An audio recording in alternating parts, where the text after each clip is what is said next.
with Kyle Evans.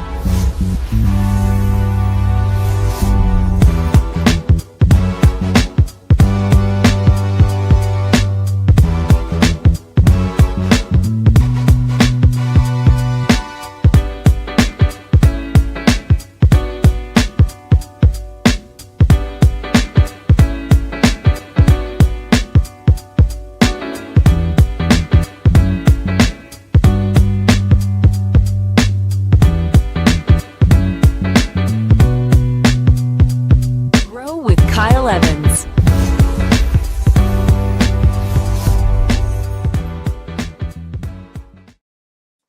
Good morning, ladies and gentlemen, boys and girls, people of the internet. Welcome back to your daily checkup from the neck up. Coach Kyle Evans hanging out here with Coach Marcus Heflin. We are ready to pour into you today.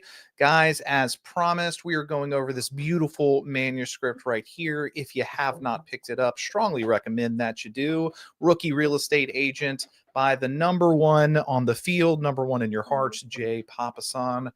Marcus, good morning. Good morning, sir, and good morning, everybody out there. Thank you for joining us today. We are going to take a deep dive into the best practices, and I always am a big fan of Jay Papasan. Every book that he puts out is going to add value to not only real estate agents' lives out there, and yet any entrepreneur, anybody focused on self-growth, business growth, anything in that arena. So, Kyle, man, let's start this Tuesday off right and get into it, brother. You know, in given the flowers to the man, Jay, in his fashion, you do not have to go far in this book, guys, to start getting some gems. We're not even in the actual book yet. We're going to actually part today in the forward, in the very beginning of the book, right? He has this thing called the Tao of Taco. The Tao of Taco. Taco is the Papasan's dog, right? Taco is a Brittany, and he lives a very certain way. Adoptee, just, you guys know, if you have a fur baby out there, how awesome they are. But one of the things I love about Jay, and it's one of the things I love about Gary, is they find wisdom in everyday things. They see the normal and they're like, there's a beautiful moment in here. So me and Marcus are going to break down 6 of the things in what they call the Tao of Taco, the Tao of their dog, 6 ways that their dog lives that we could personify, that we could use to make our lives better and our businesses better. So number 1, first and foremost, very easy one. Always greet strangers. Mind blown, right? We talk about it. It's connection points. So how do you treat, and you hear these things about, you can really tell a lot about somebody by how they treat the server at their table or the person opening the door at the hotel. Like, how are they greeting these people? How are they interacting? And I always love having the little challenge in the room, Kyle. I'm sure you've done the same thing. Like, hey guys, when you go to the grocery store today, smile at a few folks, right?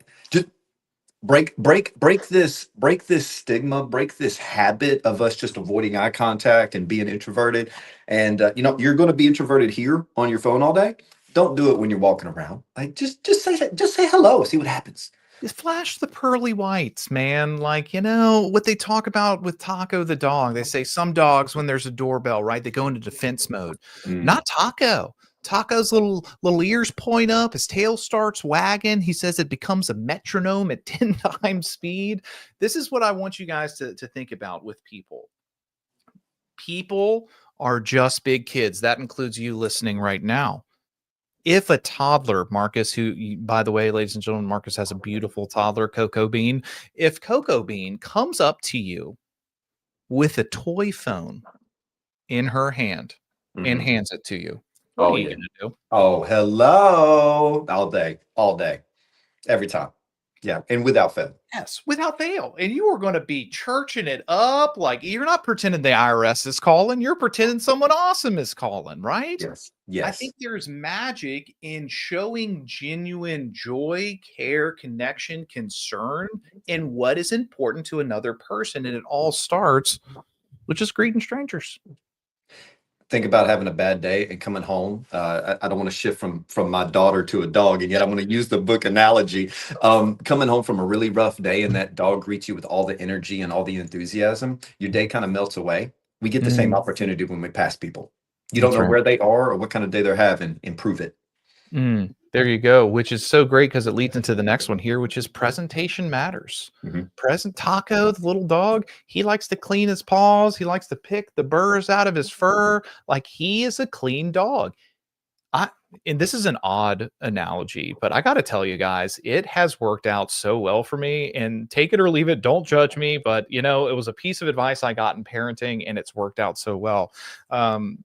There was a lady who I was friends with her son growing up, and we were talking about kids and raising them, and she goes, I would always make sure that he was clean and smelled good and looked good. And I was like, I get that, like hygiene. She goes, it wasn't about hygiene, that's where you miss. I was like, tell me more. She goes, what kid do you think is going to get loved on more, the smelly kid or the kid that smells good? And I was like, okay. Yeah. Okay.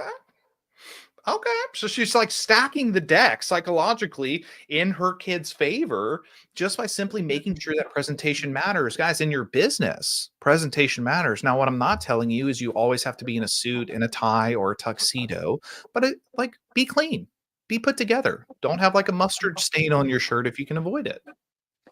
Dress for the job that you want, not for the job that you have. We could go down the several different lines, and yet at the end of the day, optics do matter.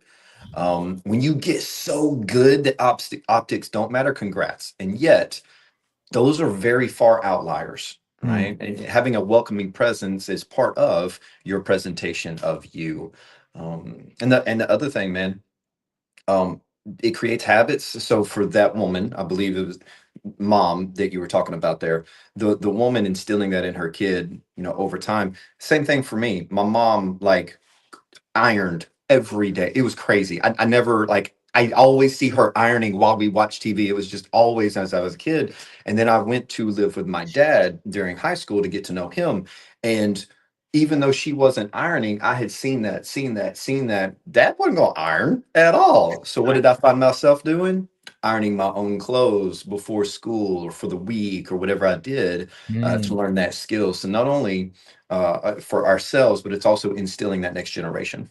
I now know why you're always so crisp. All Come right. on, man. Shout out mom. Speaking of shouting out mom, Marcus Heflin, ladies and gentlemen, boys and girls, people of the internet, it's my mom's birthday today, right? So happy birthday, mom. Chef's Happy kiss to you. happy birthday, Mama Evans. That's That's it. awesome. That's it. Number 3. One of the things that she has taught me as well. Tao of Taco here out of the Rookie Real Estate Agent. Be vigilant for opportunity. When they take their dog for walks, he's sniffing around, he's looking for squirrels, he's looking for the things, he's vigilant for opportunity. More often than not, Marcus, if we talk about business, opportunity is missed because we're not paying attention. You said it earlier, and it's really fascinating. I believe there's vacationers and travelers. Let me tell you the difference. There's vacationers that go to the beach and they kick up on the beach chair, and they lose themselves in the waves and the wind, and they relax and they just decompress with a mojito or whatever their cocktail of choice is, and they just zone out because, man, the months or the weeks or the years may have been tough, and I just need a break. Zero judgment. Then there's the travelers. The travelers go to different countries, go to different states, cities, and they are seeking new things. They're seeking culture, experiences, things they haven't seen, languages they haven't heard, all these things. Vacationers check out, and travelers always are checked in.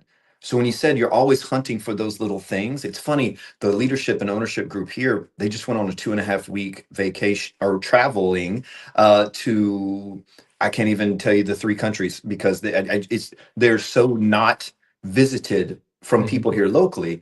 And they came back, and all he had was note and note and note and note about things that he learned over there that we're applying now here. And so my question is, are you vacationing through life, or are you traveling? And I think that's one thing to consider. Guys, we got to be vigilant for opportunity, which brings right into number 4, which is focusing on success or focus for success. Tony Robbins says your life goes where your focus flows. In bold, we like to say what you focus on expands. Taco, sweet little Brittany dog, when he detects prey, when he sees the opportunity, the world fades away, right? Ears pinned back. I'm here.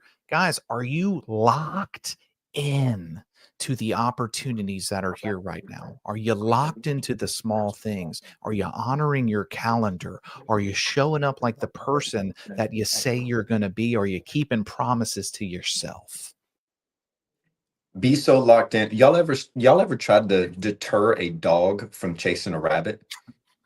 Ain't happening, Captain. It is not happening. My mom broke her arm because my dog, I wanted to chase a rabbit one time on a That's walk, your right? fault. That's your fault. What it was. And um I also use this application for my daughter here, mainly to keep my sanity. This is not parenting advice. I'm just giving a perspective. When she is so locked in on something and we start to get frustrated, I also have this sense of like, man, she's dialed in. Like she's Mhm. focused. Like it may not be something I want her focused on, but dang it, look at that attention to detail. So take it for what it is. Dude, real talk. Like, Yeah. I appreciate that. That's a skill, right? I mean, look at us as adults, especially with the instant gratification society and the attention span getting lower and lower and lower, and all of us being addicted to dopamine hits. The power of being able to focus Hmm. and not procrastinate is a game changer. Ladies and gentlemen, if you don't know my definition of procrastination, I'm going to give it to you. I hope you have your coffee and your feet are on the floor. Procrastination is the arrogant assumption that God is going to give you more time to do Mm. what you were supposed to do.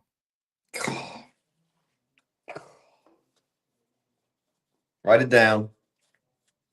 God, that hits, buddy. That's solid gold right there. Hmm. Focus on success. Focus on success. Number 5 in the Tao Taco in the Rookie Real Estate Agent by Jay Papasan. Follow your passion.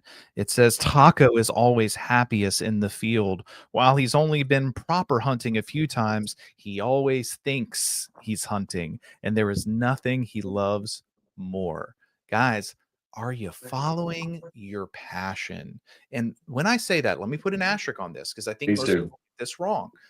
I am not saying that your job has to be your passion. Hmm. I don't believe that's true. If you can find a way to make your job your passion or be passionate about your job, great. But your job doesn't have to be your passion. It has to at least, though, be the vehicle to your passion, get you closer to your passion, afford you an opportunity to chase your passion. And not every task along the way of your job is going to be passionate. That it doesn't matter what you're a musician and love to play in front of a crowd. You may hate dragging up the stereo equipment to the stage. You're a fisherman that loves to fish. You may hate cleaning up the nets, whatever it may be, ladies and gentlemen. Mhm. Not every single task has to fulfill you completely. And yet, if it is a stepping stone to that passion, that's when you know you're dialed in. That's right, man. Shout out Taco. You know, there's so many times in life, Marcus, that people, at least right now for sure, and you get to coach agents all around the nation just like me, we hear the word burnout. Yeah, yeah, yeah, yeah. And I truly believe that a lot of burnout is saying yes to too many things, saying no to the wrong things, but also not having a clear direction on what we're passionate about and how the moves that I make today lead me closer or help build that future or that passion. The only way you build a skyscraper is to have blueprints, and those blueprints lay out a step-by-step system. So you're either building a skyscraper of your life and career, or you're just going to have a DIY project the rest of your life without a true plan. Go and buy you the most complicated IKEA furniture this weekend and put it together without instructions. And we make light of this and sincere though. It's very sincere. If you're feeling burnout, my question is it because you lack clarity on your purpose and your mission? And you're just meandering and you're saying yes to things because you're not sure if that yes is the yes you need to say yes to, because that's the only option to say yes right now to. So I'm going to say yes and move forward and think I'm moving forward. And yet I may be moving that way and have no idea if I haven't clarified the journey. Man, if you want to build a skyscraper, ladies and gentlemen, you got to have blueprints. Let's go, Marcus Heflin, dropping liquid hot magma this morning. Said another way, guys, let's go even further back in time, 2,000 years ago. Seneca, a man who knows not which harbor or not which point he sails for, no wind is favorable. If you don't know where you're going and you don't know why you're doing it, you don't know how to get there, how do you know if you're winning? Right. How do you know if you're losing? How do you know if you're going the right direction? Well, you will once you get to the end and you figure out, oh no. So is it death by a thousand cuts, or are we going to start getting purposeful on where our journey is? Ladies and gentlemen, boys and girls, people of the internet, taking you home here, landing this plane on number 6 in the Tao of Taco. Find your pack.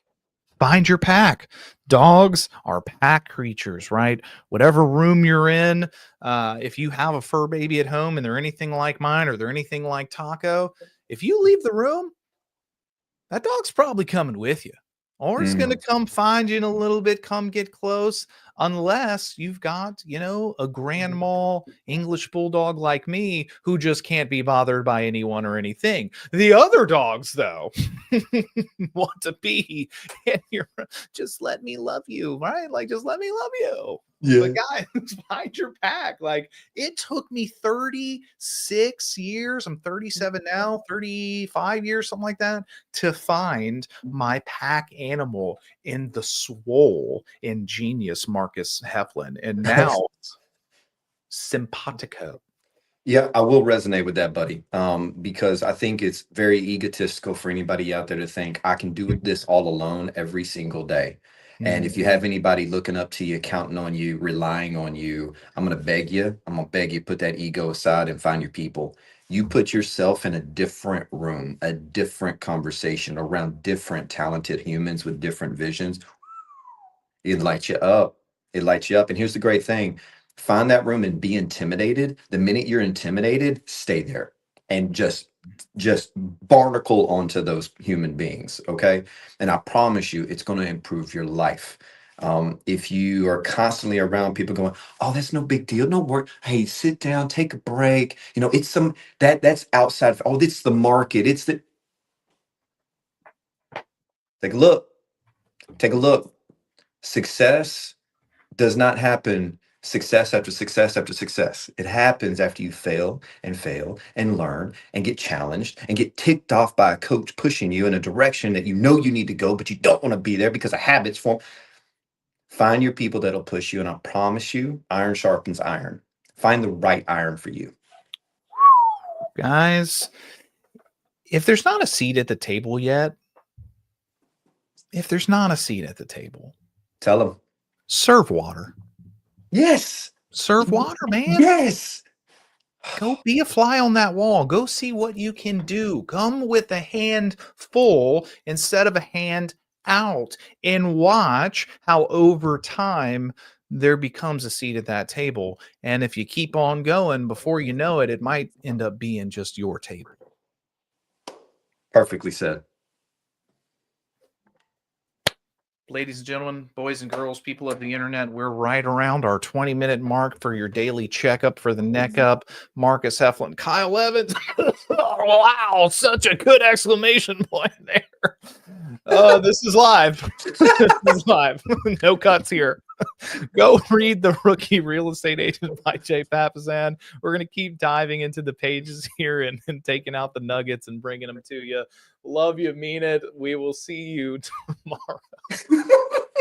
We're such pros. Yeah,